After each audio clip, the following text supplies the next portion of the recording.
Welcome to the Escaping the Accountant's Trap podcast. It's a podcast to help accountants, CPAs, and bookkeepers escape what we call the accountant's trap. It's where accountants are not getting paid for their value and are forced to work long hours with high demanding clients with little pay. Well, how do you escape the trap? One way is the topic of today's episode, and that's by adding tax representation services to your practice so you can make more money while working less. To help me with the discussion, I've invited Eric Green, the founder of TaxRep Network. TaxRep Network provides training and mentoring for accountants looking to grow their own tax representation practices to create a new revenue stream and help your clients in the process. Eric, welcome to the show. Thanks for having me. Yeah, so this is sort of an interesting topic because essentially you're saying escape the accountant's trap by adding a service that's needed that doesn't necessarily take a long time to do. So tell us a Right. little bit about this. Well, look, I mean, there's sort of economic reality to life. The easiest thing, I think, if you're an accountant and you're doing bookkeeping or tax returns, the easiest thing to do is to look for something that you can just add to what you're already doing. Something that is a higher value service you can charge more for versus like starting from scratch to try to build something. If you already have a practice, you're already ahead of the game. You have clients, you have people that like you. IRS representation is the hottest growth area in tax, bar none. I mean, currently we have 25 million taxpayers in trouble. More than 15 million owe balances. There's another 10 million that have been identified as non-filers. So you're talking one out of every seven tax filers Mm, has a problem. Um, Someone's got to help them, and I can tell you, it's not lawyers. The number of lawyers doing this has dropped tremendously because they don't leave the government anymore. It used to be when I started this, when I began doing this, I was part of a small component of the bar association that was all former Department of Justice IRS lawyers. They okay. went to the government, left, and they started doing this. No one leaves the government anymore. They literally stay and then retire. So we've watched, I think it was around 1,000 lawyers back in 2010 listed this as a practice area. It's down to 133. Oh, wow. So it's not lawyers that are doing this. And frankly, people are terrified of the IRS, but it's really just process and formula. If you understand the process, and you can do a 1040, you can do an offer and compromise, you can do an innocent spouse case. It's not that complicated. It's just understanding the rules. Got it. Okay. So let's go into the how this works in just a minute. But first, what is the sort of the business model for the accountant? How do they structure it? How do they sell it? Well, first, it's funny. My first tax rep member was a CPA, Anthony DeLucia, who's now retired. Um, he sat through, originally, tax rep was simply a training course. It was an 8-hour training course. He sent a one-page newsletter to 500 1040 clients, what to do if you can't pay the taxes. He added 150,000 of new business his first year because what happened is people were like, oh, I didn't know you did this. My Mm, brother hasn't filed in 3 years. My son owes a balance to the IRS. We owe sales tax. Don't forget about the states in there too. yeah. Um, so the accountants, just started doing this work. They already pretty much feel comfortable doing audits. Um, what happens is you start adding this, and as you get known for doing this, I always thought, Adam, clients, they're going to kind of keep this quiet. No one wants to admit this. Oh, Yeah. no, no, no, no, no. No. They will share with everybody. So you help one subcontractor, you got all the other subcontractors. Oh, yeah, no. You have one restaurant, you get the three brothers who also own different restaurants. They're all in your office. Okay. They share it with their network. And so what happened is tax rep, what it is today is we do tons of on-demand training, but we're really a help desk. So our members actually can consult with us. Okay. So they're not out trying to do this on their own. We're now over 500 members across the country. It just keeps growing and growing. What happens eventually is most of the members discover I can make more money. I don't have to grind out tax season. And so it's like the skier where the skis are going in different directions. Yeah. You're going to have to make a choice. Interestingly, the number one thing I get asked by the members is, what do I do with my 1040 practice? Should I get rid of it? And the answer is very simple. Do you want to get rid of it? Because you don't have to. My suggestion would be, why don't you go through your clients, rank them, the A and the B clients, the ones that you like working with, the ones that pay you a fair fee, you're going to keep them, maybe raise them to where they should be at market, and you're going to very nicely fire everybody else or sell them, right? You don't have to stop doing it, but I think we can all agree nobody wants to keep grinding 6 days a week to 11 o'clock at night, and tax season these days never ends. That's When I true. got out of undergrad in accounting back in, I hate to admit this, 93, I actually interviewed with small firms that said, well, we work February to April, then we have the summer basically off, right? It's down to 3 days a week and casual. Then we're back in for, the extension season, and then kind of the holidays are quiet. That's not the case anymore. The Yeah. accountants I know are going, it seems, 365 days a year. Yeah. And part of that is it's become commoditized. No offense to the big national chains, but they've made it tax return preparation is a commodity. Yeah. There are companies that are automating the bookkeeping. So I think if you have those skills, the easiest thing to do is use them in a different way versus like starting a whole new career. Got it. And so IRS representation is really just, it's not that big a reach for an EA or a CPA who's already doing accounting and tax work. Okay. And so how does one charge for this type of service? More than you're charging for tax returns. So we actually we actually do put out some guidance, but I'll give you an example. Um, One of the things that we get a lot of Yeah. is clients will call, meaning in my practice, Yeah. clients will call and say, I owe money. I haven't heard from the IRS. I don't know. Is the 10-year they have 10 years to collect? Is the 10-year statute run? We will get a power of attorney. We can upload it quietly through the IRS website. We have software. We can pull the transcripts and we will review them. Sometimes they're going to expire. They may have already expired. We charge $1,500 for that. It takes about an hour. Mm. For an offer in compromise, we charge $6,000. But here's what we do: when we get a call, if somebody called Adam and said, "Look, I owe 100,000 to the IRS. I make 70,000 a year. Can I do an offer?" I don't know. Are you married with 4 kids, or are you single? Where do you live? Do you have major medical issues, or are you in good health? Is there 10 years on the statute or only 4? So we'd have to do an analysis. So here's what we tell the client: say, look, we'll send you the list of what we need. We charge $2,500 to do the analysis, and we're going to walk you through what your options are and why, because there are often more than one option. Once we do that, if let's say you are an offer and compromise candidate, we charge $6,000 for an offer minus the $2,500 you've already paid. Mm. Because we don't have to do that again. And this way, we tell them, we have better things to do than file offers that have no chance of success, and you have better things to do with your limited funds. Right.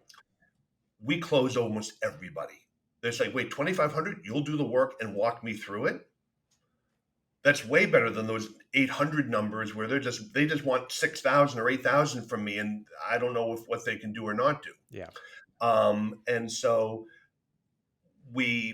there's an unending supply of work. But from a business perspective, all the work got done on that first 2,500. If we're going to go forward with an offer, we put the package together, we write the cover letter, and we've done so many, we're just tweaking one. We get another 3,500, and then we submit it. They're quite profitable. In fact, it's funny. I get asked all the time, Eric, wouldn't you rather just do like big criminal cases? No, they're stressful. I mean, don't get me wrong. I bill at a very nice hourly rate, but it's rate times hour. It's stressful. I have a client that in many instances is going to jail. Okay. No, I'd much rather do offers and get, which we can do for 2,500, let's say, of our billable time, and make 6,000. They're very profitable.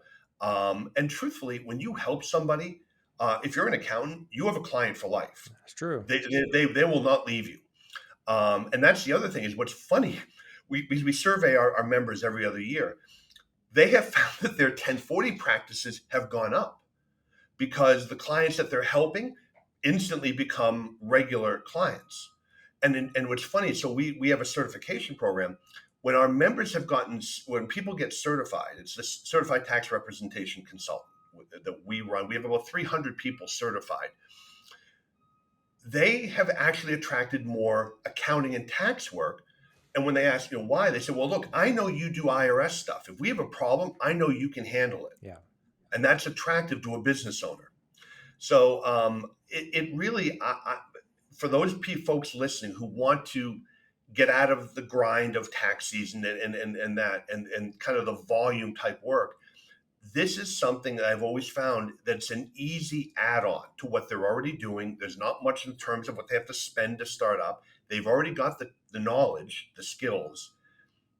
It's sort of it's just an easy next step to what they're already doing. Okay. Very interesting. So is there any qualifications? I mean, you mentioned CPAs and EAs, but can bookkeepers do this? Well, so the answer is to do all the representation. No, because you have to be on a power of attorney. Okay. So to be on an IRS power of attorney, you have to be an enrolled agent, a CPA license somewhere, or an attorney license somewhere. However, if you are a bookkeeper, so first of all, if you're a bookkeeper, my first suggestion is go get your EA. I That's would exactly spend the what I was time going to to suggest. go get your EA. Yeah. Now, if you have clients that come to you, you can still help them. And so I'll tell you, we get these calls. Eric, look, I'm a bookkeeper. I'm working on my EA. I got part one done, whatever. Um, I have a client with a problem. They look like an offer client. If I send them to you, can you pay me? So first of all, as an attorney, we can't. It's unauthorized. It's unethical. However, what I'll tell them is that, look, here's what we're going to do. The 6,000 for an offer and 2,500 for the analysis. What we're going to do is I'm going to talk to your client and I'm going to tell them, look, we can sit and get all the documents and get them all done. But you're already working with, let's call her Tina, your bookkeeper. Tina can do this and she can do this cheaper. So here's what I'm going to suggest. Tina has our list. She's going to pull this together. You're going to pay her $1,750. We charge $2,500. So you're saving $750 right out of the gate. Once she's done, Tina will deliver it to us. We'll do the review with you and we'll go forward. You'll save $750 instead of $6,000. In total, you'll pay $5,250. Client's thrilled. Tina's thrilled. And you know what? Tina has just delivered to us what we need. I don't have to chase the client. It's kind of a win-win-win all the way around. So we do a lot with bookkeepers or unenrolled tax practitioners. But my message is always, Tina, this is great. I'm glad to work with you. Go get your EA. You should be doing this. Interesting. Okay. Now, you sort of mentioned earlier the demand for this. I think you said 1 out of 7 taxpayers owe money. Well, if you do the math, if you have 15 million who owe, so there's about 152 million tax filers. Because remember, you have families. I mean, there are 350 million people in America. Okay. But I think it's around 152 or 154 million returns, individuals that file. We have 10 million non-filers that the IRS has identified, and we have 15 million that owe balances. Okay. I'm also willing to bet that many of those non-filers are also going to owe balances. That's why they're non-filers. Right. But if you'll do the math, I'm looking at, all right, 152 million tax filers. We have 25 million that are in trouble one way or the other or both. It comes out to roughly 1 out of 6, 1 out of 7, in terms of tax filers. 1 out of 15 if you do the math as far as just people. But there's a huge demand. And in fact, if you're listening to this, you probably know people that have an issue. And so the biggest thing, like when we talk about marketing with our members, which we do help them with, you don't have to go crazy spending money on radio and TV. I mean, I suppose that'll work. It's really just get the word out. Yeah. First to your existing network. That's easy. Blogging, making sure your website is up to date, sending out I don't like newsletters. It's a lot of work and people tend to ignore them. But 1 or 2 times a year, a news alert, very short. IRS is doing this. If you know someone who has a tax issue, give us a call. Yeah. You tend to get a lot of response. I have members that say, we're getting clients who aren't on our list, but they have it because their friend forwarded it to them. Mm. Their sister sent them our letter. So it's really, I like to term it guerrilla marketing. Is really, we don't spend a lot of money. It's really just letting people know you do it, putting out good information. The demand is there. Yeah. It's really just making sure they know where to find you. Yeah. It's very similar to what our philosophy is in the CFO project. I remember when I started my CFO practice, I would have clients just come from the woodwork because they were told by somebody else. Yeah. I mean, And referrals are always the best of clients. course, yeah, because they've already have trusted you through their friend. You're vetted, Right. and they need help. There's the demand, like you said. Right. Interesting. And so before the show started, we were talking about the fact that IRS is starting back enforcing this and they took a sort of a hiatus because of COVID and they want to pile on. Yep. Explain that. Yeah. So on the TaxRep Network podcast, I've had a number of the IRS executives, but at NYU, there's a tax controversy forum. I gave a talk with Nikki Johnson. She is the director of the campus collections, all the automated messages and letters from the IRS. Okay. Um, During COVID, the IRS paused all the automated enforcement, the automated levies, the automated substitute for returns, because they didn't want to start piling on to people where people were scared. We were in shutdown, lockdown. People were afraid businesses were going under. Um, the IRS thought, you know what, not a really great idea to come piling on to people. Right. So they turned all that off.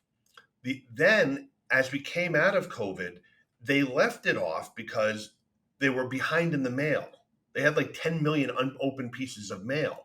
So who wants to start levying people if they're going to say, well, wait a minute, I sent it to you 3 months ago. It's sitting in a trailer in Kansas City or wherever. So now the mail is caught up. They now have rolled out bots that are answering the phones. They can answer the phones, give basic information, and set up an installment agreement if you owe $25,000 or less. Of the people that have used it, I think it's about 8 million so far. I may be a little off on that. 60% responded to a survey being pleased with the outcome. Wow. So between the bots addressing the demand on the phone and the mail being caught up, IRS said, you know what, we can get back to business now. And the IRS, Congress said, look, that's what the 80 billion is. By the way, they're not hiring 87,000 auditors. It's nonsensical. Someone did some math and said, oh, they could hire 87,000 auditors, and that became a thing.